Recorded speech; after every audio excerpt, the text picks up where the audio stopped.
Welcome to the Subjective Perspective Show.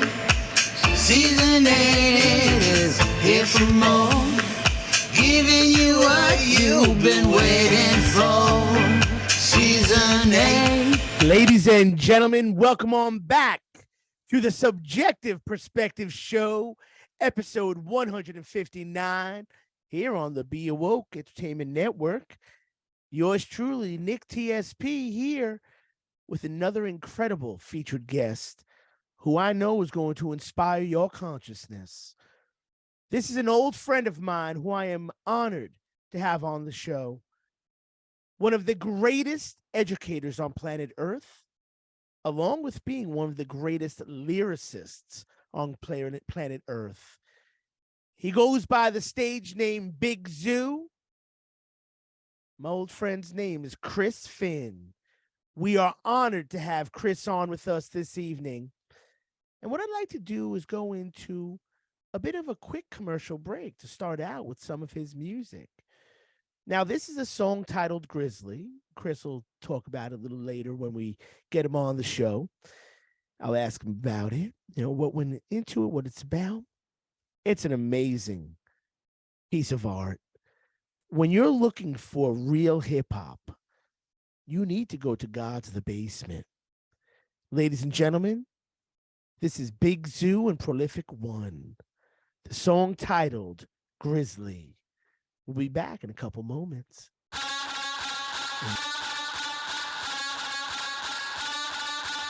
I wanna rock right now, that's a milli. Cold hard cash in the stash with a Philly. Red to the bone, high yellow blackberry. Thick on the sides, real strong, soft jelly. I wanna rock right now, that's a Fendi. 190E with the pullout, Benzie. Hitting stash spot, was installed for the blicky. Keep it close in case situation gets sticky. I'm off a moon rock, roll pro litty. Beat Sting Boy, Rick Rubin, New Dilly. Bang in the desk, kick it up, low ceiling. Fly fresh to death, Novocaine, no feeling. I'm off purple runts. Let me say this for once. We used to stand in the cypher outside and light blunts. Heavy rotation in a deadly location. Either dap or you get clapped. Standing ovation. Froze blooded ice grill, melt down your chicken. Throw it out her wind, slim, thick, big pimpin'. Real Rick James on the flames, touch a kitten. Vice vein, stone cold, eye to eye villain. The Zoo Bear cross style, impress your mother. You came 30 deep, I just arrived with my brother. Your heartbeat vary when life getting scary. I learned God was all I need, Meth and Mary. Out for the night on the wild, Geo busy. Crispy, Pro Pizzy, and the Grizzly. Ladies and gentlemen, welcome on back to episode 159 of the Subjective Perspective Show. Guest featuring one of the greatest lyricists and educators on planet Earth. I had the opportunity in my life to work with this gentleman, and I also had the opportunity to listen to his music early on. Always inspiring and absolutely brilliant. We are ecstatic to bring you all the one and only, the infamous. For those who've worked with him know what a powerhouse he is in the world of education, as well as the music that he brings forth, which we'll get into that momentarily. This is my old friend, Chris Finn, Big Zoo, also Gods of the Basement with Prolific One. Their album is dropping this December, self-titled album. So we're going to get into that. And I really want to catch up with Chris, who really had been such an inspiration to me early on in my career, watching him work in Harlem, New York, and recognizing how you get the job done. Really, somebody who cares about everybody and has the biggest heart and really the biggest brain. The man is brilliant, but yet humble. This is somebody who I would vote for the president of this country. I'll put it that way. Somebody who's honest, somebody who I believe in. I don't know if he's running for the seat of presidency, though. I'll tell you this. Somebody who I would follow. Chris Finn really is the exception when you talk about educators, somebody who supersedes expectations and who inspires not only students, though colleagues. As I just mentioned, I had the opportunity to work with him back in the early 2000s back there. Now, we're over here in November 20th, 2022. Took a couple month hiatus as we had to get a couple things all situated. And we hope you enjoy the new studio over here out in Wild Wonderful. We are just ecstatic, as I mentioned earlier, to have the opportunity to speak with Big Zoo. Going to get into a lot of the musical endeavors that he has undertaken and that he's going to be taking. And I also want to point you all to our clothing page. Has all these cool hats and all that fun stuff. One of the Be Awoke Entertainment Network bucket hats. Get that for about $14. Right on our main page at beawoke.com. Just click that clothing page and you'll be transported right to it.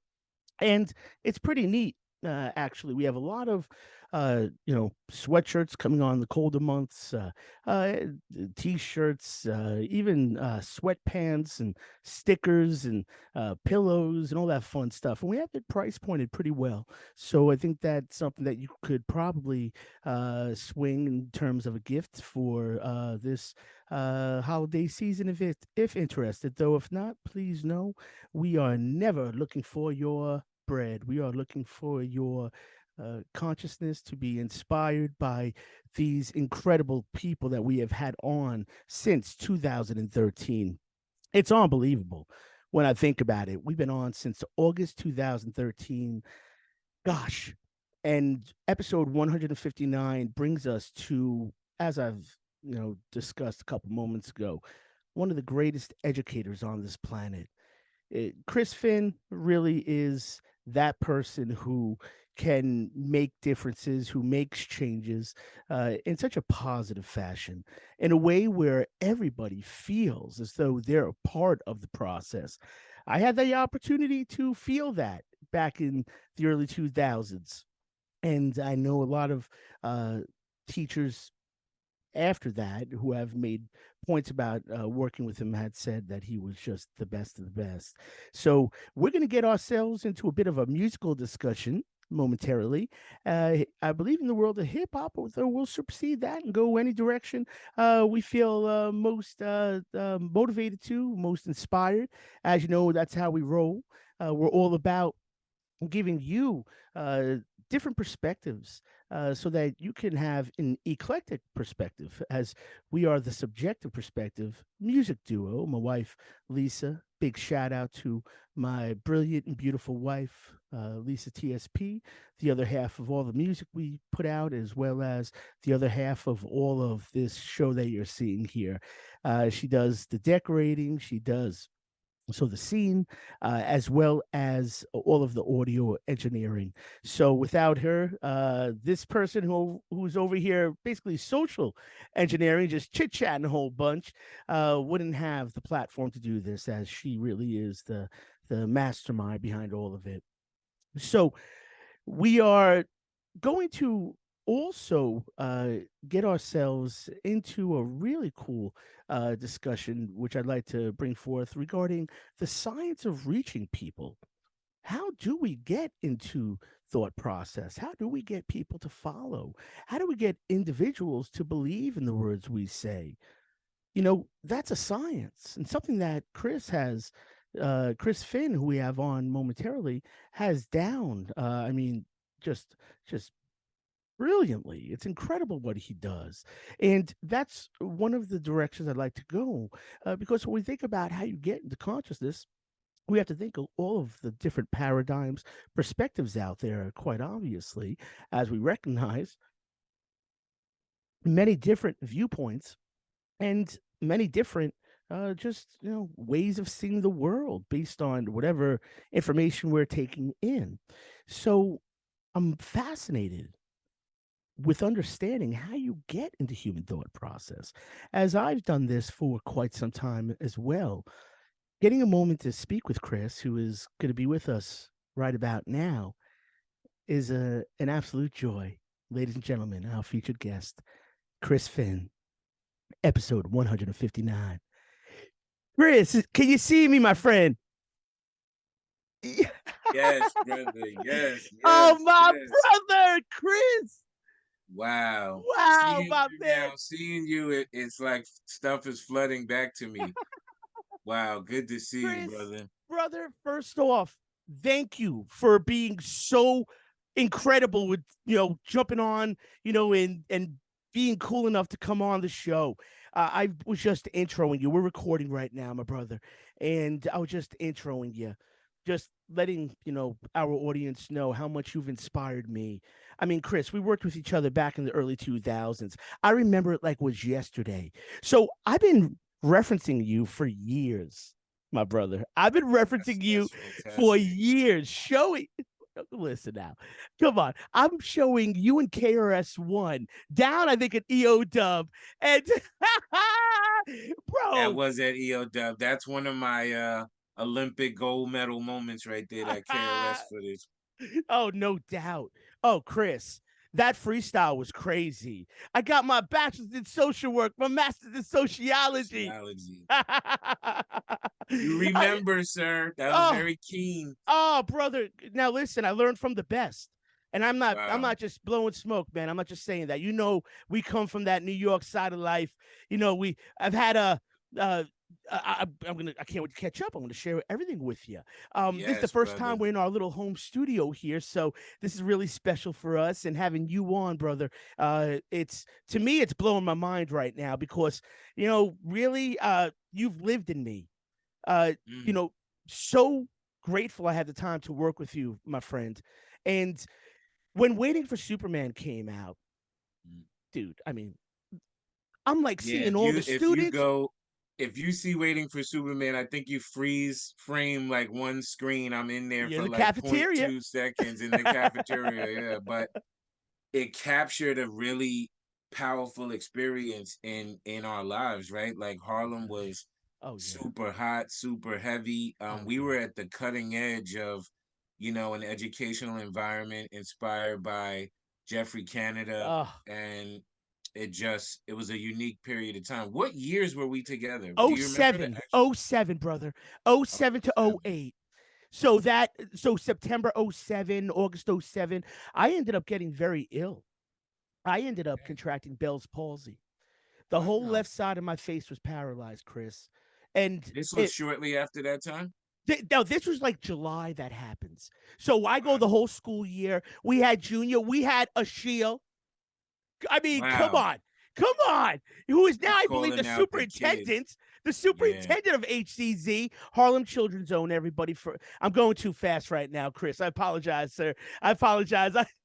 I'm, I'm, it's so surreal and so beautiful to see you, man. Same, brother. Same. Oh, When you came on screen, it was like all of this stuff started flooding back to me. I'll tell you what you haven't lost is your energy. Like ah, this is your thing. Like this is what I remember very clearly. Your oh, passion, your energy is infectious, yo. And let me just quickly comment. I'm digging the home studio, the little warm fire thank you. behind you. That's Thank you, wavy. I'm brother. digging that. You know And how the we do it. woodwork and all that You looks know it, man. cozy. Yo, Yeah. blessed, Chris. Just blessed, brother. Like, so I'm going to take you through the journey. I want to hear your journey first. Trust me. I have real questions for you, too. This won't just be me Same. gushing over and you're like, hey, everybody, check out Chris Finn, Big Zoo right here, by the way. One of the greatest lyricists on earth. And Chris, when we were working back together, you were emceeing out in Paris back in like '07. That's So, a factual statement. That is oh, a true man. story. You were cool enough to listen to music that kids I knew were doing out on the island, and you were just giving positive vibes to it. And I was like, Yes. you didn't have to do that. You were just humble, brother. That's how you gotta continue to reach back like that. And look at this. This is fast forward many years. This is another example of it. You Yes, sought sir. me out, you found me, you threw the line out, and Never forget you, brother. I immediately responded because I respect your gangster, if you will. But Oh, your energy is way up. And I think that's how we stay alive, is by yes. continuing to reach back. And that speaks to even what I do now. But you're Yes. speeding we're speeding as you mentioned. Where do you want to take it? Where Yo, do you Chris, want to? brother, man. So what I do And we'll go back into the magic moment of '07, that crux, that point of like where HCZ was kicking off, and just everything was going on, man. Like a couple blocks from the Apollo. I mean, the cultural beauty of the area. It was just, and I was living off the six up in the boogie down, so I was, uh it was beautiful, brother. And so we'll go there. So as I when I emailed you, and I knew that you knew some of the people that I emailed. I'm talking about, we had like Tech on the show. We had a couple people on the Yeah. show, Yeah. and I was, I was just hoping you'd say yes. I'm just pandering. I'm just like, man, hopefully. I told my wife Lisa, I'm like, man, if Chris came on, I'd be pumped because there's no joke. He is the real deal. You're the real thing, brother. And we're going to Love talk it. about all this. I have all these formal questions. But like the first question I ask every guest we've had on since August 2013, crazy. And we'll talk about how we started this in a little bit. But I always like to give, your fans, our audience, people that are, first time being put on to you, a little insight. I call it a consciousness sandwich. I got like the bread on each side and it's pretty simple.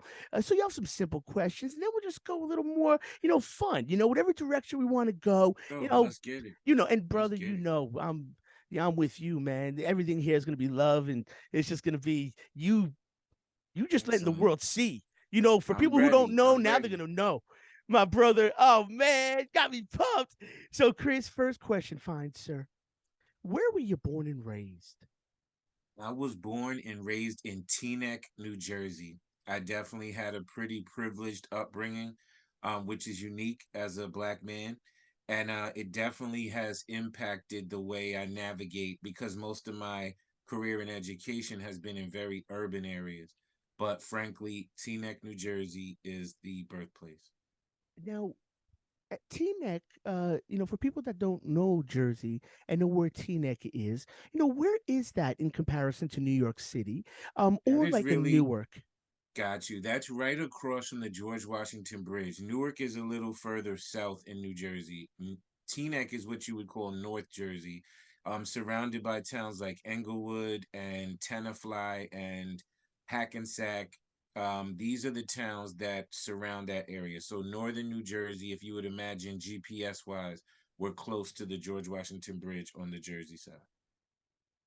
I've been broken down on the Jersey Bridge, the George Washington Bridge. I had my car like pulled out in the median when I was young and just ran out of It's a gas. tough All those, one. how that goes That's when a you're a kid. tough one. And that's back when we were kids, Chris.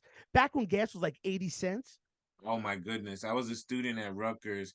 I went to Rutgers, New Brunswick. So I'm like Jersey through and through, right? I went to college in New Brunswick, New Jersey. Big time And I Jersey. remember when I was driving, gas was 97 cents, 96 cents. I would go to these specific spots on Route 1 and 9 where I could get gas for 98 cents. And Man. we're aging ourselves right now, but that was a real thing. Well, our age shines through in your music, my friend, because your music. Now, listen, I'm born in '78, so to give you a little time frame of where I am, might be just around your time frame. I think we're probably right I'm a around there, a little couple of earlier years. than you. Yeah. So we're right around there. And you know, I'm put on to early on in my life, Public Enemy. Gosh, Brand Nubian, LL Yes. Cool J, Pink Cookies in a plastic bag being crushed by Being crushed buildings. by So buildings. Yes. that's Yes. my early on, like early '90s, late '80s. And of course, seeing Beach Street, and I was Yes. big, like culturally Long Island, because that's where I was from, the South Shore of the island, not far from CI, where I think Case Solo might have been from that area. Yeah. My wife, cool little Jeopardy question, Chris. My wife went to high school with Eric Sermon and Paris Mm. Smith out there in Brentwood, New York. Big Wow. shout out. EPMD And gang. she That's dope. graduated in '89, so and you know it.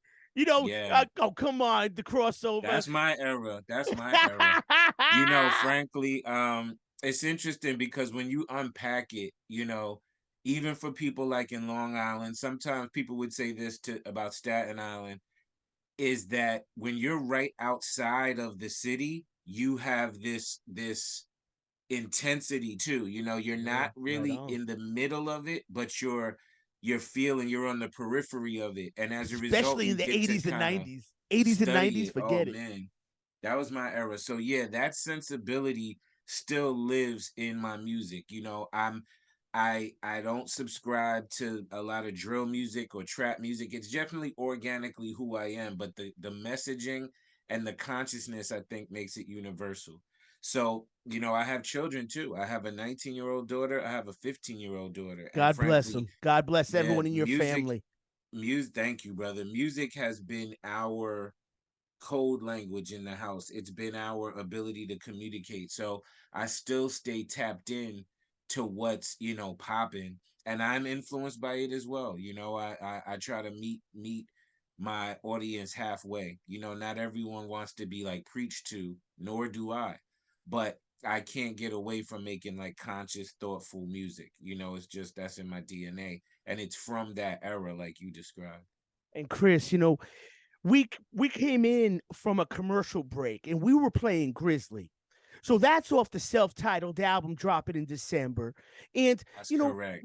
we're gonna go there, but we're gonna go more into the album, but just based on Grizzly, first off, the wordsmithing is just beautiful, brother. Oh Thank man. you. It's it reminds me of like AZ, or it reminds me of just Mm. real lyricists. I like When that. I like gosh, I that. mean, Well, oh man. let me help unpack that a little bit. Is Grizzly is a song off this forthcoming album. It's called Gods of the Basement. Gods of the Basement is kind of a Voltron project I have with my brother named Prolific One. He and I are both founders of End of the Week. You know, EO Dub, my whole adventure with EO Been going Dub. for like 20 Um, years or so. Forget about it. yeah, 22 years to be exact. So What? salute EO Dub Gang, salute Vice Versus, Bong, Nunzio, Van, Dama, Bax. There's 100 EO Dub members, Big shout Kendra. out everyone in But the family. frankly, yeah, exactly, the whole entire family. But frankly, we came together to create this group called Gods of the Basement. Pro, you know, refers to it as our super group, right? Because it's two of us titans coming together to make the album. And the song that you heard, Grizzly, is definitely a snapshot of the energy and the lyricism that we're trying to bring. Grizzly is sort of like the hors d'oeuvre.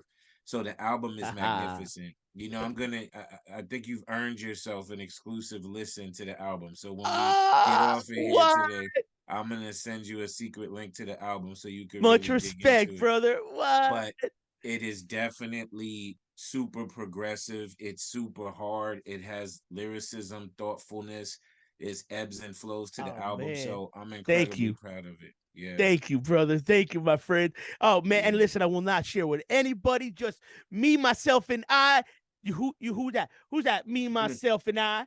I'm gonna trust you for that one. And I It's like the just De me, La Soul myself, and reference. I. I Daylight, get the don't De La start me with reference. Daylight. Don't start me, Chris. They're from the island. Those are fellas from the island That's a out there. fact. I think That's a Amityville. fact. I want to say You know what? Amityville.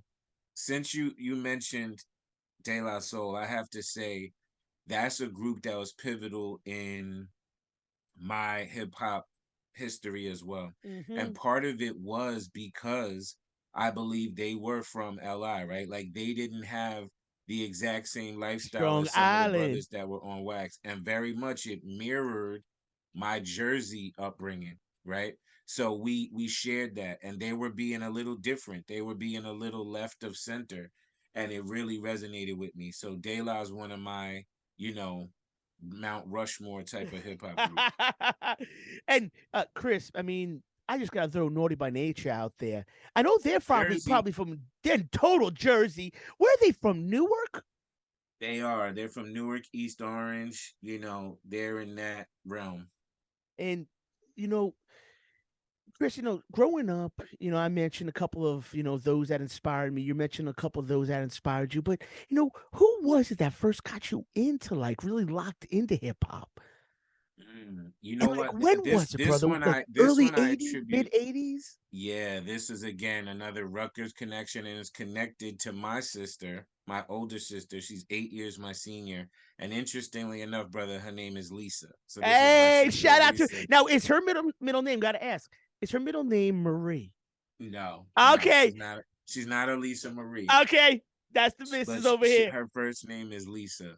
And Big shout out, interestingly Lisa. enough, she she went to Rutgers actually when I was, I'm 8 years younger than her, so I was still in probably middle school, and she was attending Rutgers, New Brunswick as well. I kind of followed in her footsteps, even into education. That's a story for later, We're but gonna go there in a little she's bit. she's been my North Star kind of. And at Rutgers, she would bring me up for the weekend to come hang out. So one weekend she brings me up. I'm super excited. I'm hanging out with all these college girls. I'm young. I'm like in middle school. I'm excited. She says she's taking me to this basketball game. We're starting to head to the basketball game, and I see like throws of people and just tons of people rushing. I'm like, wow, this is going to be an exciting basketball game. But we go inside, and she's like, psych, like I pretended it was a basketball game, but it's really Run DMC. We're going to see Run What? DMC. That was No, it, yeah. no. That was the end, yo. I Wait, was hooked where were they playing, Chris? At a high school? at At Rutgers, New Rutgers. Brunswick. So they were playing at a college, and I got to see them at that age. I think I was in 8th grade, and Wow. it was incredible. Did they have So King of Rock at that's that point? that is King of Rock. Yep, Oh man. yep. That's That's when the one of my other second favorite album. bands, Fat Boys, was out too, doing some stuff. The Fat Boys are back, and That's a fact. they can never be Never whacked. be whacked. I know Yo, the so signs. now listen, I'm gonna pick at your brain, brother. What was it like seeing Run DMC? What was the Oh entire my atmosphere goodness. like? Do you remember what you were wearing? I don't remember what I had on, but I do remember what they had on, and it was the classic thing. They had on the leather suits, like the jackets with the leather pants with the shell toes. Yes, they had the fedoras on though. Okay, And right on. I remember just being enthralled with the fact that like I'm really seeing them in real life, Oh, and they're doing Sucker MCs and they're oh. doing King of Rock. It was amazing, yo. It was That's a crazy. pivotal moment. And when people ask me about, you know, when I got kind of turned out by hip hop, that for me was the moment. That was pivotal. So 8th grade, brother, you get that energy in you because like back when I was like, just hanging with my friends in the neighborhood, DOS effects, stuff like that, early in the day. But it would be mixed with like movies like Wayne's World. So you're getting like those soundtracks on the radio, like the Yeah. Bohemian Rhapsody, right? That was around on Yeah. the sound. So we're getting an eclectic style of music when we're It's a growing fact. up. And it's particularly in the suburbs. Like my town, Teaneck, when I grew up, was a predominantly Jewish town. And I remember on one birthday getting like a Run DMC record and getting like a Def Leppard album, right? Like Hysteria? Was it Hysteria? Hysteria, Hysteria. Yo, and having that rock sensibility or like Yeah. pop sensibility. I remember Yeah. listening to Hall and Oates and Yeah. you know, Forget about it. They're incredible. yeah, Did you ever go incredible. to Daryl Hall's restaurant upstate New York? No, Chris, no, no. you got to take the family up there. I'm talking, this place is wonderful, brother. They have Wow. live music like all the time. It's in Pauling, New York. And have you ever seen his YouTube channel where he has people on and they just Oh, jam? Oh, man, he's had people from everybody, CeeLo to gosh, everybody came to the guy from ZZ Top. I mean, to like just like all of these pop singers, all these like mega stars, But it's yeah. called Hall's House or Daryl's House. Daryl's house. Now, Okay. when you get this after post production, a couple hours, you'll get to watch this. Nice. YouTube it. I Oh, will. Chris, it is so absolutely inspiring. CeeLo's is insane. Just to Yeah, put it he's out there. incredibly Oh talented. my! And you He was hear introduced to us, as an MC and then revealed himself as an incredible Oh, vocalist, a his vocals singer. are crazy. Brother, Crazy. his vocals are crazy in Daryl's house. He does all of the hits that he does. And Daryl Hall has his backup bands. I Hmm. think they played with him like his entire career. Some of them might be new, but it's just like in a barn. And it's just totally organic, brother. And Yeah, it's just yeah. just people like that have played with background bands from like so many different bands. And you're just like, man, it sounds so beautiful, brother. So Like just, that. throw that out there because you would the food is amazing too, by the way. They got incredible food there, great prices. Me and my wife went up there a couple of years ago, like 45 minutes north of New York City in Pauling, New It's York. excellent. So it's a great little Nice. getaway, So Yeah. Daryl's house, great restaurant. I think it's still open. It is because I still get emails, like just like stuff when bands play, and they Yeah. have such a variety of music. So just to throw it out there, brother. Sorry about that. Daryl's Not to house. go too But deep. did you stay in this area? Where did you end up moving to? Oh yeah. So I ended up my girlfriend at the time. We were just basically after I got Bell's palsy, I took nearly a year off or so, and about 8 months off, and then hey Chris, my family's hard labor workers, and service workers. You don't go to work, you don't get a paycheck, brother. You know what I'm saying? And what I knew how to do was connect with people. We're going to go into the science of connecting with people because that's one of your fortes, my friend. You blew my mind working with you. And I'm going to get into some vivid memories that were the most incredible memories that I share with students from all over the world.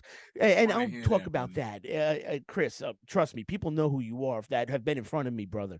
And, I ended up driving across America. Now, I had a couple $100 in my wallet. After I worked at an alternative school in Long Island, got back on my feet subbing at an alternative school. And then I went back into the city in the Bronx, got hired in the Bronx out on in Throgs Neck. Did a year there just because I was just like, you know what? Let me just see how my body's feeling, how I'm handling it. And I did my thing, went really well, got a good review and all the good stuff, and everything was super cool. And but I just knew I couldn't be doing what I was doing anymore at that moment. I was like, I gotta figure something out here. So my girlfriend at the time, myself, were like, you know what? I was gonna try to get into social work, and I know stuff that you know very well. And I was like, Yeah. just maybe one-on-one stuff, see how that flows. And I applied for a place out by San Francisco back in like 2010 in Sausalito, super money area. Robin Williams was from there, wicked money. And I didn't get the job. I didn't have the degrees. I'm a all teacher resume, so I Gotcha. understood. But it was a 3-day weekend we had there, and I said to my girlfriend Lisa at the time, who's now my wife, been there my life force for 12 and a half years, over 12 and a half years, Chris. And Fantastic. gosh, you know how it is, brother. You know how it is, my man. And you know, I was like, I said to her, listen, this is gonna be the best job I never got. I was like, let's just jump in this rent a car and just drive down the coast. Let's just go. Oh Ended up going wow, to I a love coffee that. shop, Chris. Went to a coffee shop in a town called Davenport. This is over in Santa Cruz, California. Brother, have you ever been to Santa Cruz? No. Listen.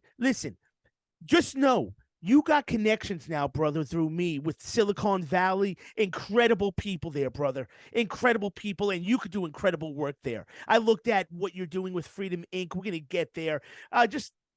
Just know, my friend, anything I could ever do to make a connection, brother, boom, that's done. It's excellent. So Chris, so Santa Cruz is just a gorgeous town, beach community, bro. When I was there, we drove across America, didn't know where we were going. We had a couple $100 in our wallet, couple $100 in the credit card. I was like, yo, I was at the point, I'll just sleep under the redwood trees because we went out there. Basically, so we go out there to Davenport, right? We drive down the coast. Not to get ahead of myself. Met a couple people, watching whales jump out the ocean. It was like March. It was March, definitely March 3rd-ish, March 2nd. Like actually March 1st, like end of February, beginning of March, 2010. I know because I leave after my 32nd birthday, which is March 31st, same birthday as Cesar Chavez. We had Mhm. Eduardo, his grandson, on the show, good friend of the show, and good dude. You guys could do some great work together. Um, and we fly back, and I say to Lisa, I'm like, where am I going right now? Where am I going right now? It's cold out there. They got a lot of things going on, a lot of stress feeling it, Chris. You know how it can be, brother. And I was Yes, like, sir. listen, it was me, the missus, and I was like, want to make a good life. And our little one who was down south at the time, so he was, getting a bit older, and I need to make a good life. And I say, bro, to to everyone, I was like, we going across America.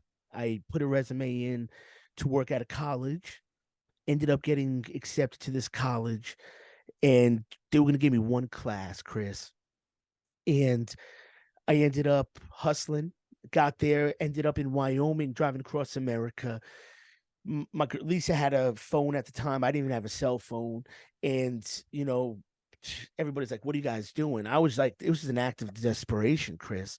Like, I was banging my head against the wall in New York, all my money flying out the window, not having any money the next week. Just, my family had no money. Nobody had no money. I knew. So it was like, you got to either, what I learned from you, fake it till you make it. I learned that from you, brother.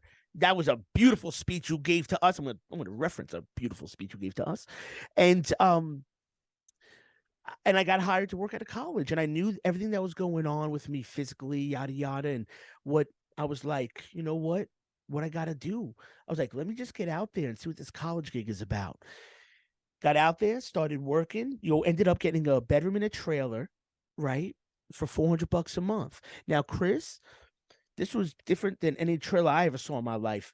Bro, this was on a strawberry fields on the dang oceans in Monterey County, bro. I was like, Wow. dude, that bedroom was probably $2,000 now because everything skyrocketed when Silicon Valley went crazy. And make a Yeah. long story short, that one college became a jumping point. And I started just they were like, hey, listen, people are liking you. I taught public speaking. I had people in front of me that were just some of the most beautiful people, students that were like, they're putting their heart into these speeches, just like our students did it, Chris. Just like our students back in It Harlem. turned into a blessing for you. Oh, I brother, do yes. remember our students back in Harlem, but it's Oh, yes. interesting that you also taught, this public speaking piece because it lends itself to your passion and what have you. Yeah, But Chris, I didn't even, brother, I had no idea because I was a history teacher and I'm still teaching history now, my man, with secondary and college. And brother, man, like, I said this, do what you know how to do, just follow your heart in life. And I was like, I'm a giver. I'm somebody who knows that I can make a connection. And I always was curious about the college gig. I was like, let me see what this is all about. And me too, actually. That's still something that's like on my bucket list oh, is I want to dude, teach. bro, come I on, want to you. teach at a collegiate level. Yeah. Boom. Done. Done. Yeah. Done. Let's stay in touch, please, my friend. And let me just give Yeah. you just a couple like things that I've learned in 12 and a half years, going on 13 years. Chris, this college system will be so blessed to have you. And you will be doing that. That's not even a question, my friend. You've been a principal in your career. You've been a Correct. dean in your career. You were a dean Correct. of students when I was working with you. So I want to ask you, sort of swaying from the music, going a bit more into education, focusing on you Yeah. for a bit. Um, So frankly, you mentioned social work. Graduated with a bachelor's in social work. Started doing social work in the Bronx at a place called Pius 12 Youth and Family Services. Really, as a young man, I was burnt out. Like I still say a prayer and say like God bless social workers because I could yes, write like five yes. movies on what Big I ups saw to all our in two social years. workers. Yeah. Then I fell into teaching. Actually, my sister was a administrator at a school in the Bronx, and she said you should come because they're hiring subs. I subbed every day for like a year. Then I got hired and I taught there for 8 years. Oh Then I was yeah. asked to be a founding teacher at Promise Academy in Harlem. I was a teacher there for 2 years, and then I was dean of students. That's when we were working together. Yes, yes. Um, 2 years into being dean of students, I was 125th. recruited. Yeah, right on 125th. 2 years into being a dean of students, I was recruited by the then mayor of Newark, Cory Booker, to come Wow. take over a school with myself and my executive Wow. director. We took over the charter school, K-8 in Newark, and I was there for 6 years where I served as principal. Then I was recruited by another organization called Cambridge Education. This is a company that's actually in Massachusetts, but it's not Cambridge, Massachusetts. It's really from Cambridge, England. It's a British company. And I was hired by them to serve as an education consultant. I did that for 6 years. In that realm was probably my most pivotal piece. Is like I Wow. worked around the country I did professional learning with schools, coaching with principals, district level coaching, district level professional learning, diversity and inclusion work, equity work, and it really trained me. Like that's when I sharpened my sword, I think the most. Because Wow. of COVID, Yeah, yeah, yeah. Cambridge education closed down in 2021. So in July of 2021, my wife and I started our company, Freedom Inc. And frankly, I was able to get blessed and work with some of the clients that I was working with for Cambridge. So now it's our own consulting company. Anyone listening can go to Freedom Inc. That's Freedom INK, and it's freedomincconsulting.com, and look for us for all of the educational stuff that we do. Yes. So that's the educational journey right there in a nutshell. Chris, brother. Well, Freedom Inc. for everybody listening in and watching this, go there right now. You're listening to the man himself, the entrepreneur, the educator, the lyricist, the motivator, an individual who I mentioned on the intro, Chris. Bro, I would vote for you for president, my man. Wow, come on Brother, now. come on, Whoa, man. Bro, that's I'll big. follow you, bro. I'll follow That's you, big. man, Well, because now you have a vision. you mentioned earlier though that there back when we were working together, which was a powerful, unique time. I hope Yes, your sir. audience members recognize your stripes in education as well, Oh, because wherever degree you're working at it right now, oh, when we worked together in means Harlem, so much from you. it was the realest time like in my Yeah, career. bro. You know what, I joke Oh, with my colleagues. This is not nice, so forgive me, but I joke with my colleagues. I would say, for a long time, I would say Harlem was my Vietnam, right? yep, yep. Because Basic frankly, training, brother. yeah, I had kids robbed and kids Oh, shot yeah. and kids Oh, sliced and oh, parents going crazy. But you mentioned that when we worked together, there were a couple of moments that you were really impacted by. What was something that happened oh, when we Chris. worked together? And by the way, the area of Harlem, bro, we know where we were, my man. Come on. But I'll say this. It's like that is probably some of the best work I've ever done. And I'll tell you, man, it's just because I was I was working with you all, and I remember you said something, man. Ready for this, bro? Check it. Mm. I was still learning, man. Very impressionable. So I was being imprinted with everything, man, trying to figure it out, trying to figure classroom management out, trying to figure out my lessons, trying to figure out like knowledge base. Just that's like the first thing. Like, what am I teaching, man? Got to make sure I got everything perfect. I was young in the game, but I had my ducks in a row for the most part. And I think some people, as you were saying, it's like it was like Vietnam. It's like basic training, man. It's like it's tough, man. You ain't gonna get no leniency, really. You got to get in there, like you said, brother. You got to fake it till you make it. And I remember you saying that in that right next to the cafeteria in the little conference room. You know what I'm saying? Sort of where the entrance is. You know exactly where it is. Yes. Right Wow. before you hit that cafeteria, you make that left right at that door. And we had a meeting there one time. We had a couple meetings, but then and you listen. I loved everybody there. Everybody was sweethearts. Probably a couple stinkers that I probably just blocked out, and I'm sure there's definitely some stinkers. But from the people that were being cool to me, there were a lot of nice people. But you hear some people complaining here and there. And I just remember you saying this, man. Some people saying they might be dropping stuff like that, which things happen. People's lives take up different journeys. But we were in that conference room and you said this. It was one of the best analogies I ever heard in my life, Chris. You said this. Ready? Ready, world? My man, Chris Finn. Put it on his shirt, y'all. But no, Chris, this is yours, man. Your intellectual property. You said, you don't want to be a garbage man. You don't like the smell of garbage? Don't be a garbage man. You don't like working with kids? Don't be a teacher. I was like, that It's a was fact. raw. You remember saying stuff like that, maybe, bro? You sort of It's a remember it, man? fact. It's a Bro, fact. It's like we have in a lot of ways that was in sick. education in some places, we've made it so that some educators feel like teachers come to the school so that you have a job.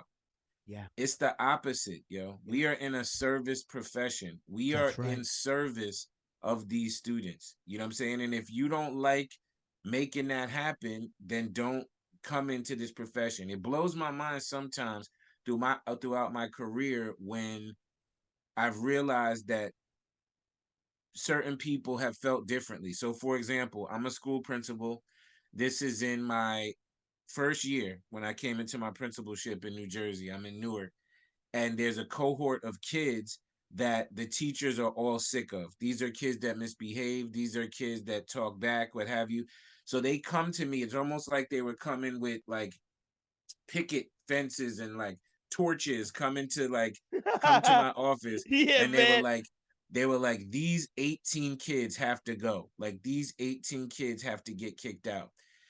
And I commiserate with them. Like I And you're a feel you. savior. I You ain't know trying to these kick kids are no one giving out. you no one out. I know these kids are giving you a hard time, but the real raw of it is I said to them, you know what, if we kick 18 of these kids out, then send me 6, 7 teachers that we're real in the fire. Because what you Yeah, don't realize is that we're here to serve these kids, not that's the kids right. coming here to serve us. And if we want to Oh, be real, if we want to be really real, this is not fun to talk about in education. But each one of those kids comes to you with a federal dollar amount to support your school. And if uh-huh. you're in the business of kicking kids out, like, why did you come into education? Ah, dang, yeah. That's a whole nother level of it, talking about the money situation. Hey, Chris, And people don't like to hear that part, but it's really real. you You 100%, have a brother. salary because those 18 kids are here. Like Yeah, we have the lights on and a food program and heat in the building because those 18 kids are here. that's You right. got to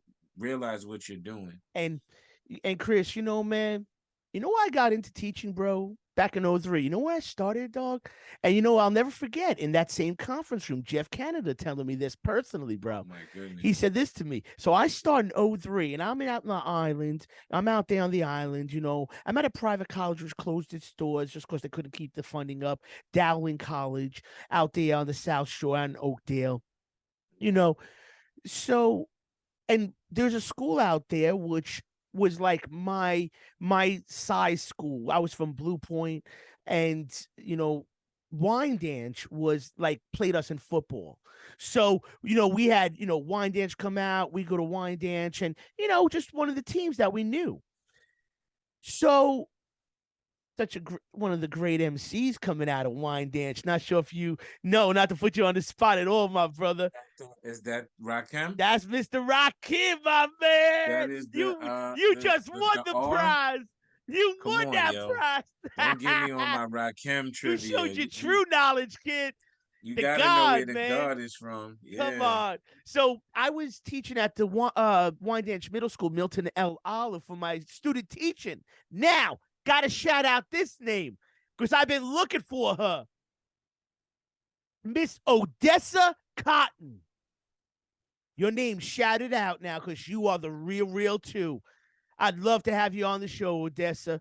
She was, when I walked in, Chris, check it, bro. I walk into a place that's coming from tough background. I'm talking definitely on par with Harlem. Like it was tough. Kids come back the next day, cracked open heads, gang fights, you know what I'm saying? Stitches, staples in their head. And I'm Mm-mm. sitting there after school having some kids bring their instruments, trying to do a band or some of the kids, you know what I'm saying? Like trying to inspire them, man. And they felt it, man. And I'll tell you why I know, because years later, I see one of the kids and he's like, Mr. D. He was in like 11th, 12th grade. He's like, I want to be a history teacher because of you. I was like, That's what's up. Henry out in 8th grade. Henry, if you watching this, I didn't forget that, bro. I didn't That's the forget that. blessing. So, The blessing is the kids that you touch, and you talk yeah, about people in our lives that inspire us. And you mentioned Jeffrey Canada, yeah, yo.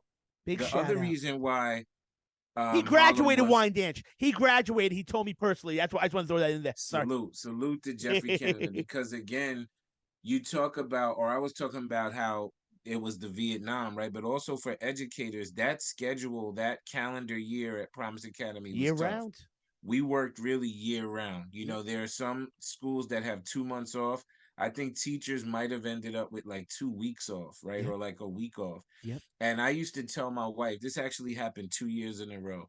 I told my wife, like, that's it for me. I can't go from September 5th to like August 5th. We Oh, need some type of break. Like, it's something, it's tough. And I was ready to quit. yeah. Do you know I went to go hear Jeffrey Canada speak? And I was like, boop, I signed right back up. But now here's what's scary. Here's what's scary. I This is a know, true bro. story. This is what's scary, and this is a true story.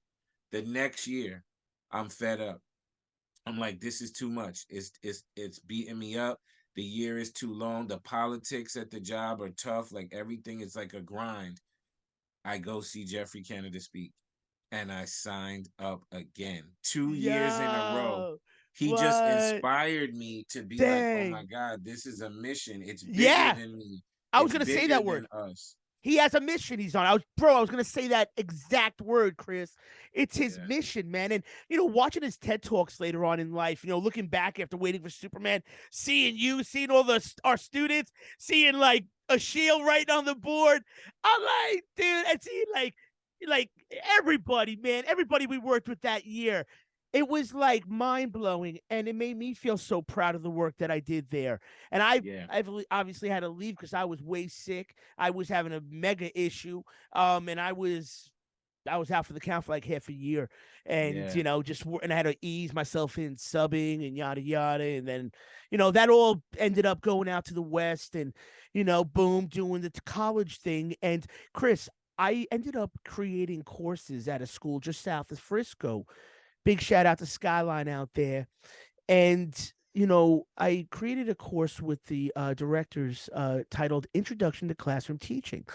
So I would teach future teachers in really the world of ECE, though a lot of elementary and some junior high, secondary, would be in there also. And Chris, every year you were a focal point.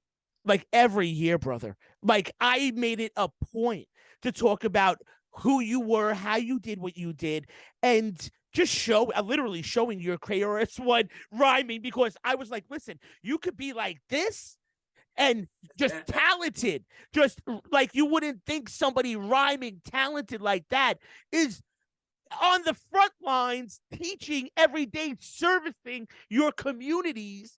And I'm like, yo, so listen, what it's all about is being inspired. And I'm going to just say this, and I got to ask you a question. I developed this style of teaching, bro, which is exactly what you do. So it's nothing different. I called it the I'm me. Inspiration and motivation maximizes the educational experience and Mm, process. So if we can teach these kids, if we can inspire them and then motivate them, once their brains are open, their consciousness is open, then get that propeller going, you know what I'm saying? And drive it into them. They become self-motivated. They become it's a fact. autonomous. You've seen it. It's a So I want fact. to ask you, Chris, how do you do it? What's your secret, or what's the science, Ah man. brother? Like I take your think time with it. Don't and I'm throwing yeah. a big question out right now. But with all that I said, like, how do you do it, man? Well, let me share first that even since the early days when I was teaching in the Bronx, even before we met, and people would ask me, are you the teacher who raps or are you the rapper who teaches, right? And my universal response would be yes. Meaning I'm literally both of those things, right? So throughout my career, one thing I can say that is a fact is that my connection with hip hop has served me as like a secret superpower. Yeah, There are bro. places that I travel in this country, Virginia, Philly, Chicago. When I was working with When you're in Cambridge West Virginia, Education, you got a roof over your head and a nice hot meal, you and your family. well, You I just love find that. me. But when I was working around the country, it allowed me to see different styles, different cultures, the way different people move, different slang. It was powerful to know that in Detroit they said "What up, though," versus like "Hey, Yeah. how you doing?" Or in Yeah, yeah. Chicago at the time it was "What's poppin'." Yeah, yeah, My yeah, yeah. ability to walk in the room and be able to say "What's poppin'" is ultimately like I'm speaking their language. We're connecting Yeah. on a different level, Like, and what it's up, kid? something. What up, kid was like the Northeast, like New York, Jersey. It's like, Exactly. What up, son? yeah, what What's up, really son? good? What up, son? Right. But what's interesting is that is like cultural cash. It's like it's I can use it in different situations, and as a result, it's something that many of my colleagues did not possess, particularly my colleagues from the UK. They couldn't flip it in the same way. Then, as you bring that back into education, what I became, you talk about, you asked how I do it. I would say the Freedom Inc. method is that there isn't like a boxed program. We don't sell you a boxed program that says, like, if you use these workbooks, like your scores will go up by 20%, or if you read from this twice a day, you do this. What we do is we start with a diagnostic review where we actually review your school and we see what supports you need, Oh and wow. we then help you provide those supports. So each contract, if you will, is a bespoke deal that's tailored to that school.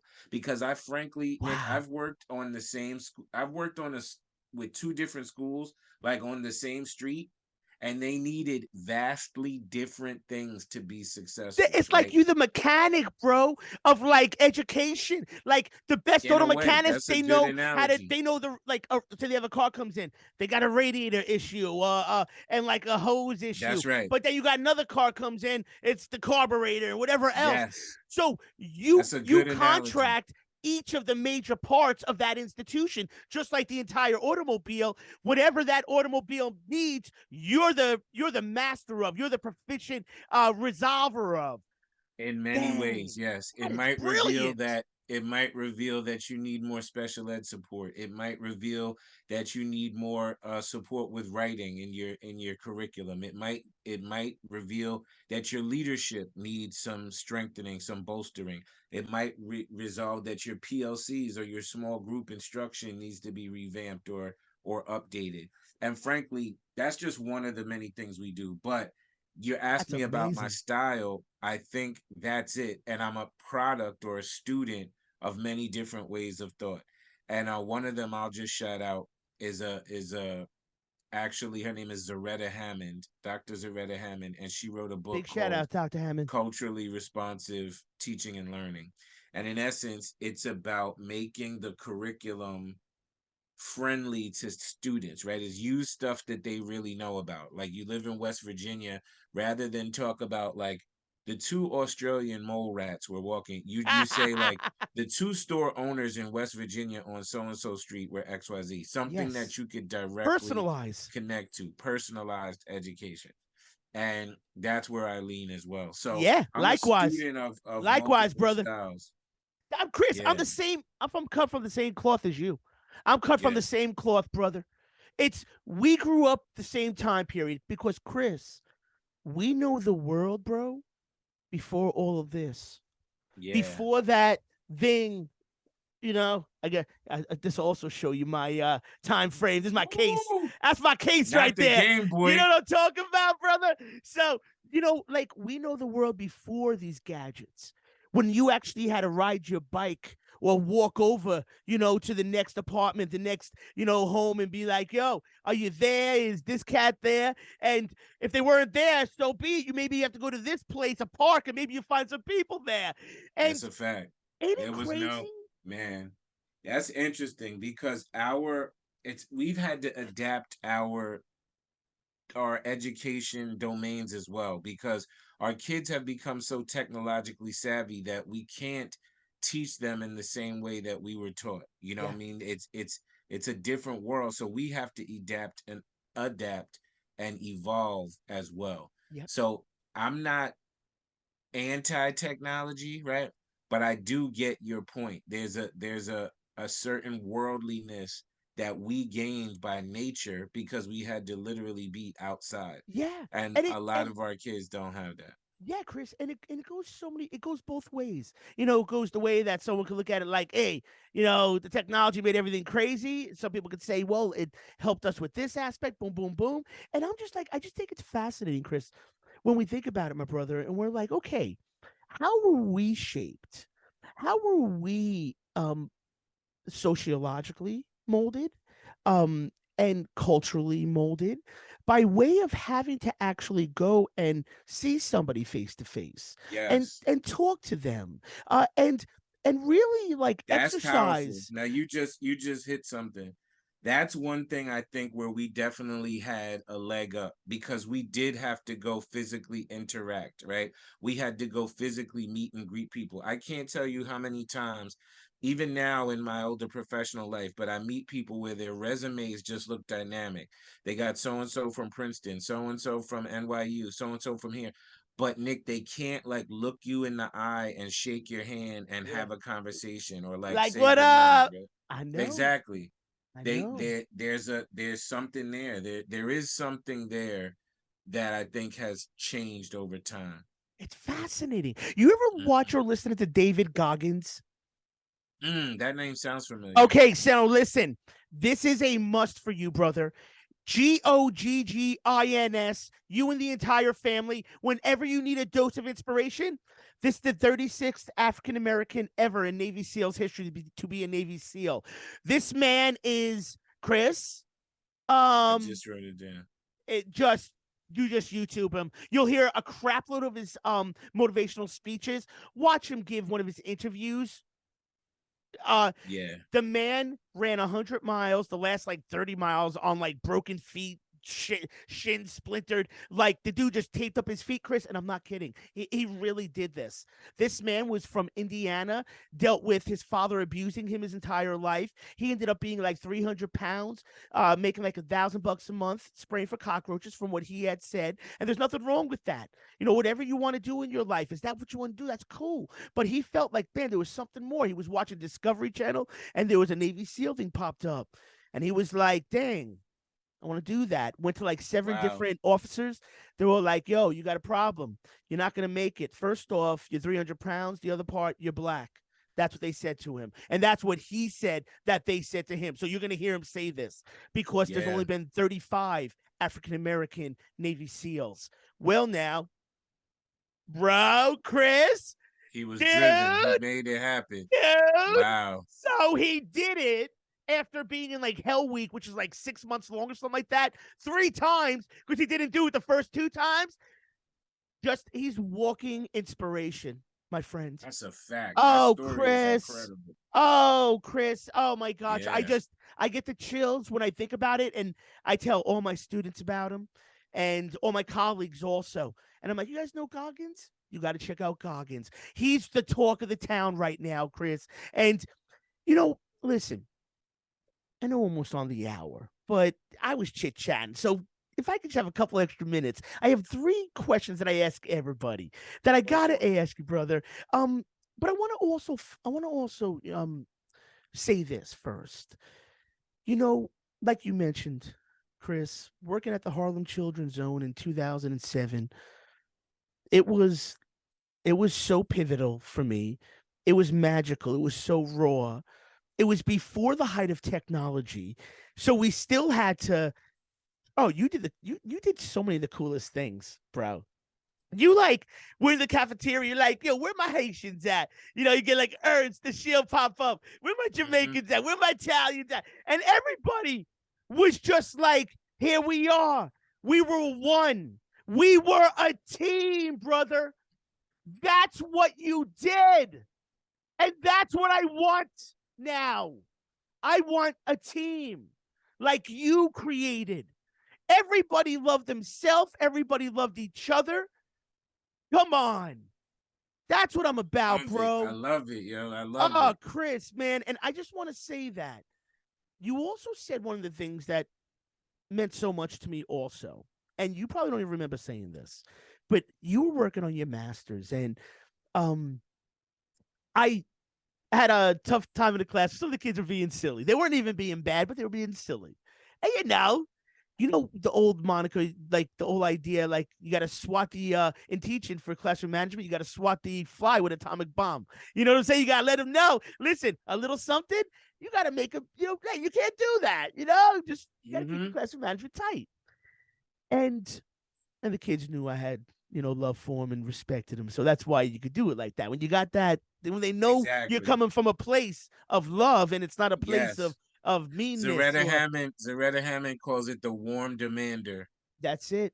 That's exactly what it is, brother. It Hmm. commands that warmness, and people realize that, listen, this person's speaking to us because there's a reason. They care about something. There's something we upset in this person. Let's understand it at the most visceral, primal level of every human. We know right from wrong. Even the person, unless they're on drugs and alcohol, which can totally, again, make somebody not know what they're doing, doesn't ever excuse a crime, but it lets us understand, how something so heinous could be if that's the case. But Yeah, then yeah, there's yeah, people then yeah. there's people that do it out of their own evilness, and then you're like, okay, this is, it's a whole nother level. But you know I was gonna say, gosh, I started to digress too much, Chris. I apologize. But the whole moral of the story was, you know after I had a little thing in the classroom with the kids, and I was like, listen, I got to go to the cafeteria and let them know what was up. You can't act up like that in the classroom. So I was in the middle of the cafeteria. I didn't realize you were in there with your professor, who was actually like someone that was like observing you or something like that, Mm-hmm. reviewing you or so. And I probably wouldn't have even spoken up, but I just went in there right after that, whatever period it was. I was like, listen, everybody, you cannot be talking out like that, whatever it was. And I said something with sternness. They were all silent, the kids. Chef Andrew was back there getting the lunch already. And big shout out to Chef Andrew over you. If you don't know, watch Waiting for Word. Superman. Waiting for Superman, you'll know about Chef Andrew. We had an organic garden on top of the building on 125th. Kids were eating like salmon. Oh, it That's a was fact. beautiful. Fresh collard And greens. yeah, that's right, brother. And Chris, you said to me after the whole period was over, you came up to me whenever it was, later that day or a couple moments later, and you're like, or probably later that day, you said, my professor or observer, whoever it was, and we said that you were like the real deal. We said that like whatever I did was like was good, and I just that took that with me. I was like, dang, okay, good.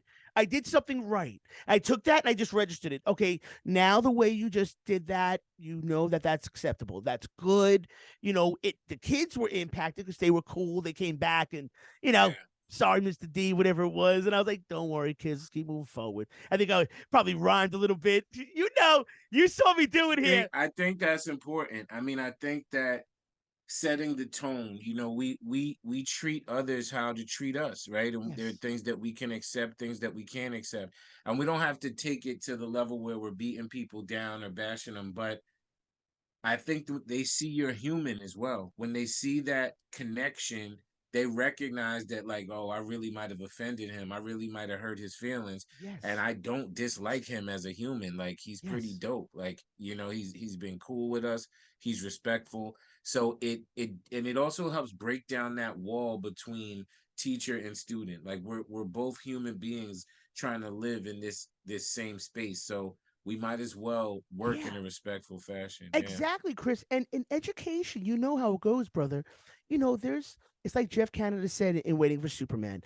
Do some of our kid comes from broken homes? Yes, they do. Some of our kids come from where drugs everywhere? Yes, they do. Some of our kids come from where the gangs are? Yes, they do. But our kids still going to college? Yes, they are. Yes, they do. And that's what it is. It doesn't matter about what is going on in the background, what those kids bring in. It matters about, okay, how we let those kids understand how they leave that at the door. Come on in. This is a safe place for you to grow, for you to be you, whatever it is. Let it out. Whatever it is, we a family. We a network in this classroom. It's That's not right. just transactional. It's transformative, brother. That's what this Ooh, is. You my man, Chris, but I learned it from you. that This is might be from the bar. you. That might be the bar for this episode though. It's not transactional, it's Oh, transformative. but that's what Ooh, you did to me, brother. I gotta write that down too. Oh, Well, Chris. look how you giving it back right now. Oh, and thank gosh, thank God I can. And I just want to give a big shout out to Miss Ellis out there, Wow. Miss Brown out there. Um, I know like one time they took me in for a prayer, just before the day started. And they were so nice, and they were like, "Nick, you want to come on in?" I was like, "Heck yes, guys, I would love to." And because I was right there in the hallway with everybody, and we stood around holding hands, right before the school day started. Said a little love, little prayer, and it just felt so invigorating that they took me into their world, with that love and kindness. And maybe even Nikki Holquist was in there. Remember Nikki H? Wow. Remember Yes, I Nikki do. H, man? Yes, Nikki I H is do. good people. Big shout out, Nikki H, wherever you Wow, are, you kid. repping the whole gang, Yeah, yo. That's bro. I'll excellent. bring it back. I told you I'm bringing back to old school Ernst, man. Y'all know Ernst and Ashia. Come on, man. Those dudes. Those are just my people, man. They're I have incredible, them and come I'm over a couple glad that times. we had a magnificent adventure there. It was such a unique time. I talk about our time in Harlem quite often as well because it was unique in that Promise Academy and Harlem Children's Zone also gave those kids such an incredible lifestyle. You know, we Yeah, took 40 kids to Atlanta for a yeah. 5-day college The tour. They the took kids to Galapagos. Paris. The Kids went to the Galapagos. Galapagos That Islands, yeah. yo. Yo, I remember. I it's was like, I want to go, man. I was like, how it's do I stuff go, that man? our kids don't get to see, so Yeah. that was a blessing. Oh, Chris, for everybody who wants to know more about that, check out the movie Waiting for Superman. Jeff Canada, our old boss, and one of the Guggenheims, I think it was David Guggenheim or so, they put that movie together back in like 2010 or so. I remember I saw it. And it's one of the greatest movies dealing with the debates between charter schools, public schools, and That's a just fact. looking at the stats, really just the proficiency stats alone will just pique your consciousness. And then I think it was Roland Fryer was in it, who's done many just another big name out there. And I apologize if I have the name wrong, but there's just so many names that in the world of education today, you may actually see still playing out. Hey, Chris, brother, listen. Let me give you these final couple questions because I am respectful of your time. Although I want to borrow you too.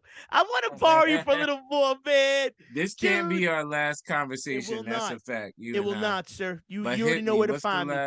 What's the last Now these couple are the last questions? three, Chris. And listen, before we cruise to these last three, where can everybody find Gods of the Basement when it drops in December? Where can they find this incredible album that I'll be Okay. promoting on our social media too? Excellent. So frankly, they can go to godsofthebasement.com. There's actually a website, Gods of the Basement, spelled just like it's pronounced, godsofthebasement.com. You can also Yeah, follow on Instagram, Gods of the Basement on Instagram. I'll be We following have a a little bit. special secret show on Black Friday. So this show was very timely because, I get to share some things that are really coming up. There's a secret show that's happening on Black Friday in New York City. That's all I can tell you. Yeah, I can't give the address, but if they go to godsofthebasement.com, they can RSVP and get the secret address for that show.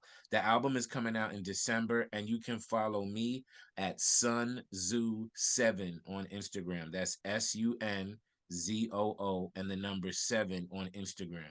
Gods of the Basement, SunZoo7, and salute to my brother Prolific One. big Um, shout out. Look for that music, beautiful music, and thank you for allowing me to share that as well. Oh man, Chris, and let me put this light on here too. That's getting a little more darker on the East Coast.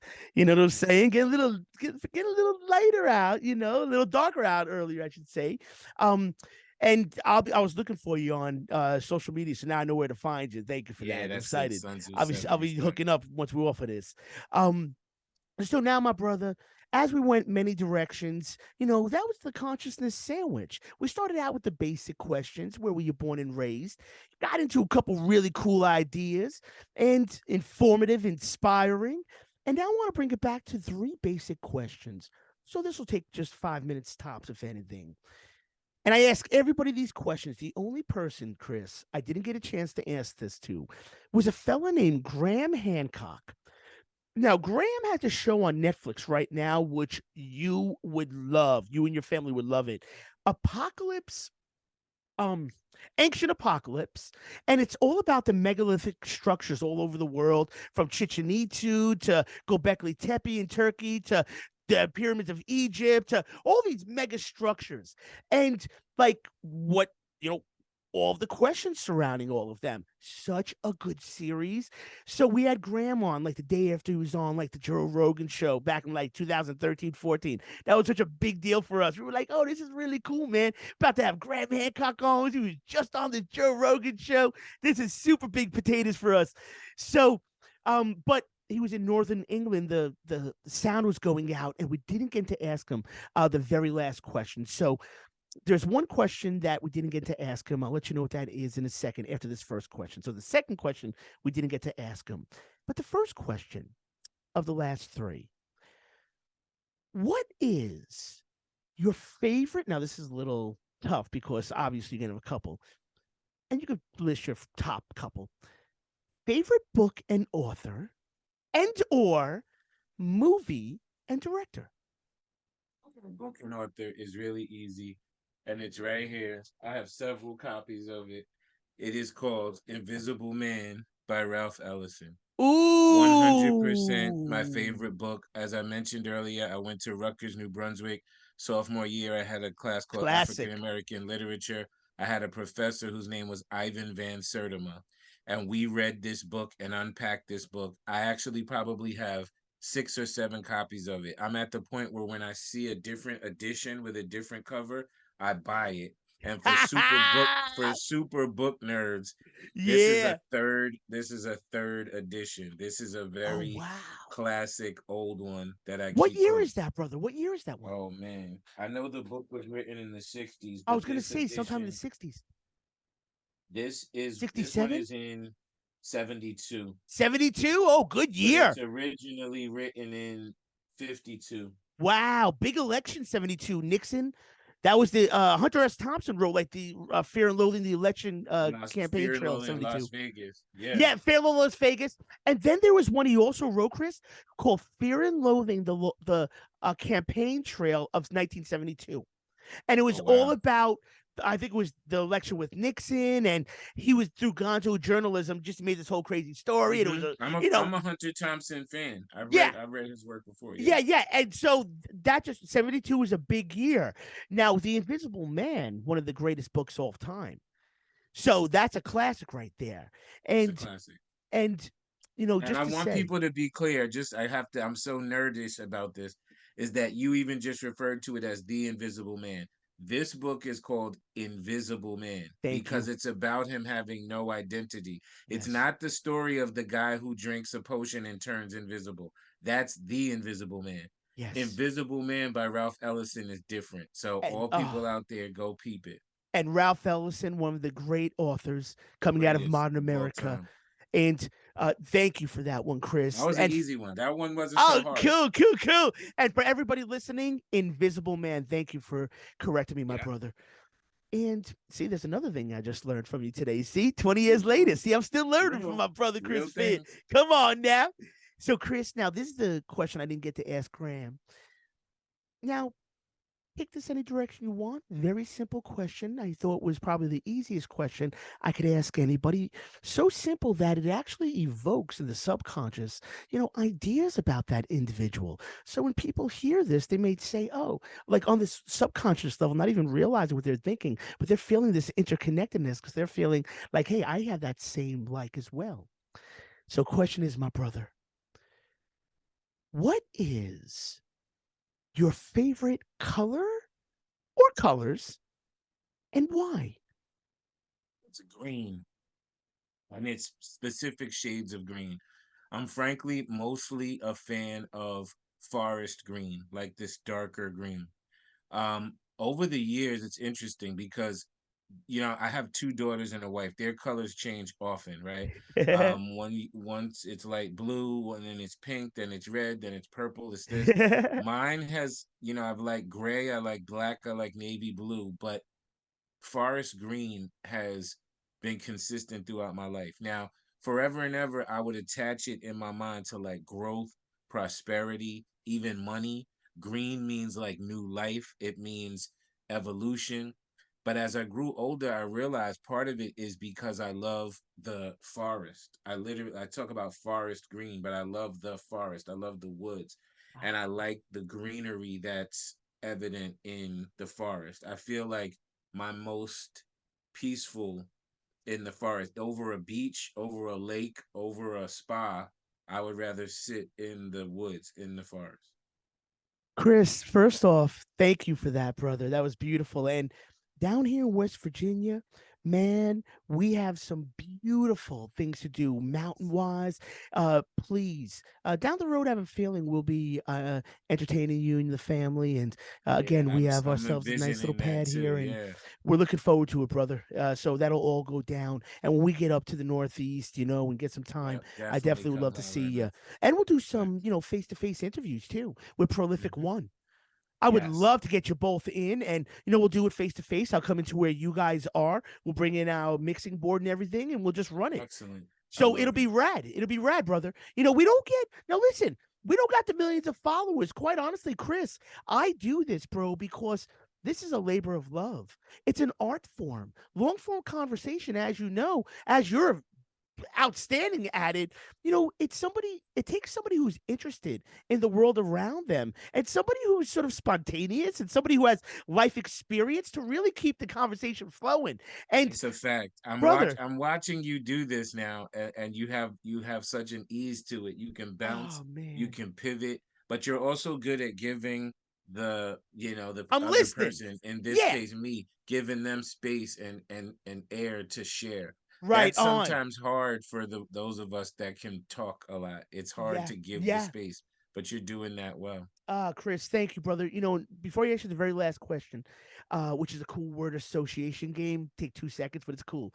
Started doing it a couple episodes ago and it went really good, so I kept it going. Um, but really, Chris, this is something that is all about the individuals that we have on. I got into this because I always, I'm a musician, and I always was like, man, I would love to have a venue or a spot, you know, like that I can go to, that like I'm a local at and people know me. And so like this show, like I wanted to just talk to people I wanted to talk to. So we have no corporate interest. This is literally me reaching out to people. Everybody we had on, from Bobby Seale, co-founder of the original Black Panther Party, Bobby. Wow. Bobby's the man too. Bobby's cool as heck. That You had interview, Bobby Seal oh, on? Bobby for an Now hour and I'm a half. impressed. Bro, now Chris, I was talking to Bobby for like 2 hours just for like on the phone. We're just getting into It's it, man, incredible. with nobody listening though. And I'm thinking, I'm talking to Bobby Seale about all of this stuff going on in the world back in 2014 or so. And I'm like, man, this is crazy. So we had him on for like an hour and a half. It was crazy. And but It's Chris, incredible. brother, you know what, man? Like I was mentioning, we don't got millions of people. We got people that check us out here and there. And all of you that have been checking us out, thank you. Thank you for keeping this alive. Thank you for keeping us flowing, because we do get some of y'all that check us out. We do get some of y'all that leave those comments. And like I said, we're saying just now, Chris, we do this as a labor of love. Nobody's paying us. We're not looking for money. We don't want money, actually. That we don't want that. We good right here. I got my gig. I know what I do in life. I know what I'm good at. You know what I'm saying? Yeah, we have a fun time with this. This is my art, but I'm out there servicing this community, and that's what I'm supposed to be doing. So I make that money working hard the way I love it. Yes. Being a working Yes. class person, Chris, you know how we do it, man. Like we go out there and me and you and all the people we've worked with, who we know in our careers, who have been like us, we're the front liners. We do that God's work, brother. We do, That's a fact. and God's it ain't work. easy, man. That's It ain't that God to the easy. basement stuff too. You know God's that's work. that God to the basement stuff, brother. We're gonna be playing Banana Clip in a moment here as well. Now, I also want to say this is gonna be the last question, okay, brother? So, but Banana Clip features Nem's Poison Pen, by the way. This is crazy. And Suave Seva. Is that how I say Suave? Swave Sever. Swave Saver. I should have said Swave. I knew it was Swave. Why'd I say Suave? Swave Saver. And I was worried about the last name I messed up on. I got messed up the first name, but I knew the first name. Suave You got Saver. it, bro. Now those are some Sever. powerhouses. They are, brother. I mean, Poison Pen, man. Swave is a super battle legend. Nems, Bing Bong, Coney Island mayor, um, magnificent brother that we've known for 100 years. And Poison Pen is literally like my family. You know what I'm saying? That's gang. Man, So that's yeah, crazy, man. You know yeah, all these people personally, bro. But that's that's a because you've fact. been in the game for a hot second, brother. People can That's a find fact. you on YouTube. Just YouTube. Big Zoo YouTube, Big KRS1. Zoo. I'll put the link. Listen, when we put this in post-production, I'll try to get that little clip and pop it in. Yeah, do But that. you Please know what I'm go saying? enjoy that. And But definitely follow EO Dub End of the Week end of the WEAK, That's and you right. could go to eodub.com, EODUB. That's Com. right. And yo, just to bring this way full circle, going back to when I worked at Wine Dance, Odessa Cotton, she was just a full-time sub. I didn't get to finish what I was saying about her.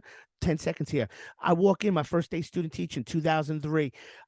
She's at the door, got this cool little hat on, got this cool like leather jacket on, and I was like, oh, she's like seems pretty hip, you know. I was like, this is cool. I feel like I vibe good. And she's like, listen, I'm just a sub. You could start teaching today. I was like, so I started teaching wine dance, Long Island, New York. There was no student teaching. My first day student teaching, I started teaching. I Just made teaching. those kids my people right there. And to all you kids in Wine Dance 0304, you already know where it's at right here. Mr. D loves you all, man. Proud of you all. Ooh, I Keep it up. love Come that. on. Keep it up. You know where it's at. I've been on this forever, Chris. You That's know a it. You fact. I saw me, love it. bro. The Listen, energy is too crazy. I love it. brother, brother, you do this to me, kid. Listen, thank you, brother. Love you, kid. Now listen, and you see what's dope is we know our generation. I'll be like, yo, love you, kid. Boom, boom, boom. Our Northeast way, the way we speak. That was just, the way it was, man. It was showing Yeah, there's nothing. showing That's it. respect, showing love That's to it. each other, man. And that's what it was. When we had Tech on the show, he said this, Chris. He said, what? He was from Harlem area, and not far from the Hmm. school area. I think 146 Nicholas around St. Nick around there, and makes me think about that nice and smooth. That was a 125 in St. Nick. Don't stop me with that. Hey, Come on, stop me. Sometimes I'm on slow, sometimes I'm quick. But sometimes I run quick. man, where was I going with that, man? I'm going crazy, bro. But anyway, do you remember what I was saying with that? Sorry. You were talking about technique and something he was You telling me. remember. Thank you for listening, brother. I appreciate that. Yeah. So after going for over an hour, I'm human. I'm only human. I might forget for a second, bro. So Tech said this. He said, where I grew up, it wasn't about what you look like. It wasn't about what religion you practice. It wasn't about what anything. It was about how you kicked it, how you talk to each other. You know what I'm Yeah. saying? If you talk to each other a certain way, you already know it, Chris. You could be looking like the little Napoleon on the block, like the littlest person on the block, but you got the loudest voice. Everyone's respecting you. You know what I'm That's a saying, fact. brother? And respect was And when I say the necessary. Napoleon, Respect just was. like that, like, because he was small in stature, Yeah, yeah, but he yeah, had yeah. that big stick. That's a People fact. respected. Hit me with this last question, Last bro. one, brother. Thank you. Listen, this is a word association game. Take 2 seconds. I got 4 words for you, brother. And I've had you on for almost an hour and a half. I owe you for this. And I don't owe many people in life, but I'm Nah, going to we get you back. good. We We good. I good. We know. good. I know we are, brother. Thank you for that. But just know I appreciate this. And this will be out in a couple hours for everybody to enjoy because everybody listen to this right now. We're not exactly live. Couple hours. We're going to be in post-production. So, Chris, last 4 words, brother, that I'm going to say here. First thing that comes to mind when you hear each of these words, okay? First word, hip hop. Lifestyle. Right on. And there was a great artist we worked with. She had one of her pieces in one of the magazines. I bought a piece from her. Man, it was like a woman with like a record in her hair. Oh, it was sick, man. She was worked at 2007, maybe like Alexa or something like that, or Alexis. I forget, man. She was an amazing artist, though. But it makes me think about that. What you just said, brother. Lifestyle. Second word. Education. Freedom. And I got that one from my mother. I actually do a similar kind of word association thing when I do this unconscious bias activity. And I'll say things like macaroni and people will say cheese, or I say left and right, peanut butter and jelly. But I did it with my mother, and I said education and she said freedom. And that's Wow. literally why we named our company Freedom Inc. Because my Ah. mother, she passed away in 2019. She was Oh my God. 91. She lived a long, Oh, beautiful life, Chris, but I am she so sorry, saw, brother. yeah, I'm I with you. am so Thank you. But sorry. she saw education as freedom. So that was another easy one. Thank God for your mom. She's with us at all times. Thank you so much, brother, for sharing that. We love you here. We love you, and we're carrying you, and we're giving you our energy. And we are here for you, brother. We love you, Salute. man. Thank you, We brother. love you, brother. Oh, that is so beautiful. We just shared. Thank you, brother. Third word, brother. New York City. The Mecca. New York City is the Mecca. It's the home. It's the metropolis. It's the ancient pyramids. It's the blueprint for this hip hop thing, and really where I birthed my skills in education. So New York is like the Mecca for me. I love it. I love it. Me too, brother. Me too. Mm-hmm. Final word, brother. And I throw this out to everybody when they pop on in. Final word is family. And the word that comes to mind is love. Unconditional love. You know, my family is my blueprint. It's the pillar to, it's what allows me to go out in this world and do what I do, is because I have such a strong connection here.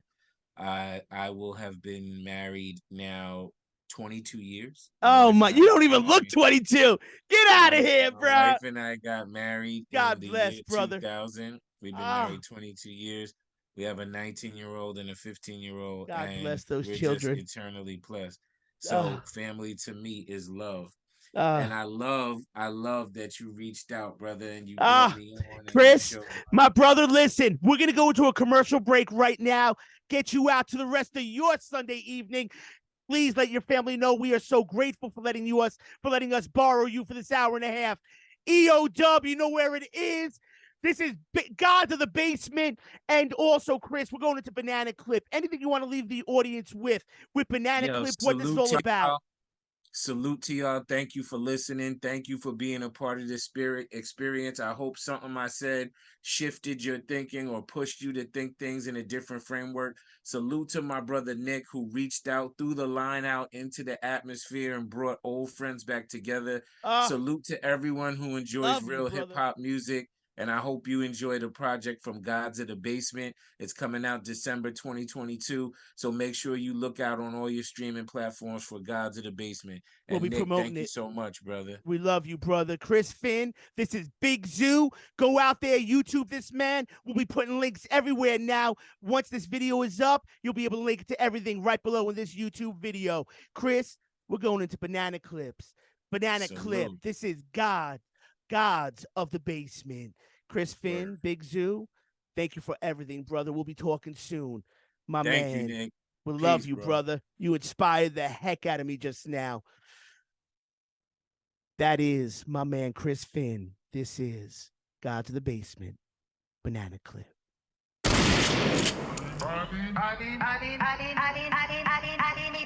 Dub. It's George in the jungle, bundle in a burner. Exotic tantric bird brain baddie out of Burma. You a slow learner, designated dirt dummy. Catch a dummy, we a fetish in the fervor. Homie in the murder, poison in the pen.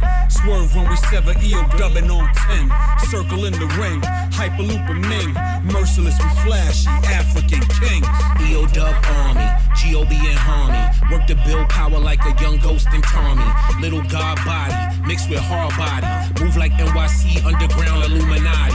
Hammurabi Hannibal, highly ranked admiral. Articulate like Dr. King but more radical. More mathematical, more trap animal. What you spit, shit is just cap in all capitals. Fly from Mermaid Avenue, hanging off the parachute, embarrass you. Homie said, Nems, they wanna battle you. I told them, no they don't, they ain't stupid though.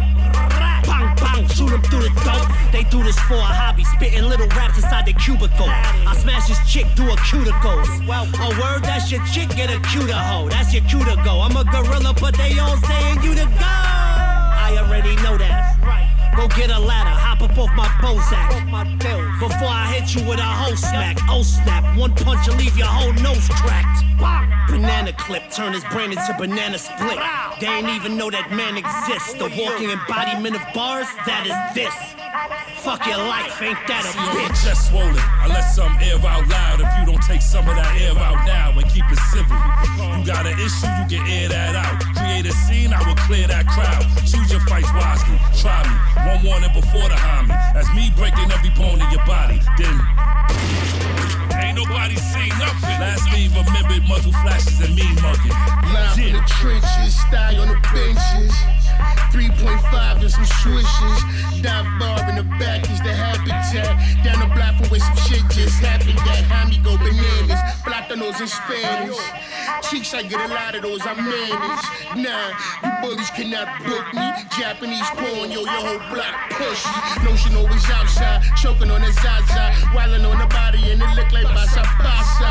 Yeah, 50 deep in that party. Mommy, wish me and next sloppy. Homie. Well, now, coming out of Banana Clip, that was an absolutely beautiful interview convo with my old friend and my continuing friend, Chris Finn, Big Zoo. That was Gods of the Basement, song titled Banana Clip, and that's Prolific One. And I just want to make the point. Tonight was such a joy for us. We hope you get out there, support Freedom Inc. and everything they're doing. Support Chris Finn and everything he's doing. Big Zoo, everything going on in the world of hip hop as well as in the world of education. He's one of those people right now that are game changers.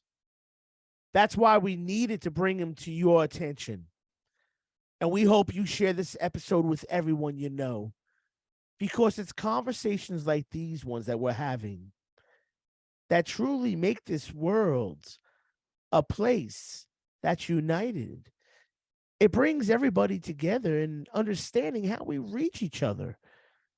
How when we're young, in school, how we reach those and try to inspire those, rather than, as we were talking before, going in and just making that paycheck. Really putting your best energies into that classroom. This was an absolute inspiration for me this evening. So what I'm going to do, ladies and gentlemen, is leave off with my final word. And I always like to make the point that you have the power to make changes not only in your life, but in the lives of people around you. Your magic. Even though you may not see it in yourself right now, I'm letting you know your magic. So get out there and inspire this world. But though it will require you inspiring yourself first, go out there and give it your best. And remember that you have things in you that you may not see right now. Tools to get through difficult times, magical powers it may feel, as Chris was talking about a bit earlier, how hip hop was like his magical power. You all have something like that within you, something that will inspire you. Maybe it's something Chris did. Maybe it's something I did. Maybe it's something someone else did on the show. We want you to know, every one of you listening out there, you do have the power to change your life, as well as change the lives of others around you. It starts with you, and we believe in you. Ladies and gentlemen, this is episode 159 of the Subjective Perspective Show. Hoping you're digging the new studio over here. We digging it, and we hope more than anything that this episode inspired the heck out of you. We'll see you within the next month, and until then, we want you to continue to keep on keeping on, recognizing that you have something in you that nobody else has. You're special. And it's up to you to unlock that code. Crack that code within you to understand what it is about yourself that you may not even see. Work hard, believe, and realize that you are somebody of incredible worth. This episode 159 with Chris Finn, Big Zoo, hopefully gives you a dose of inspiration for the next couple weeks until we see you again shortly. Signing off from Wild Wonderful, November 20th, 2022. Welcome to the Subjective Perspective Show. Season 8 is here for more. giving you what you've been waiting for. Season 8.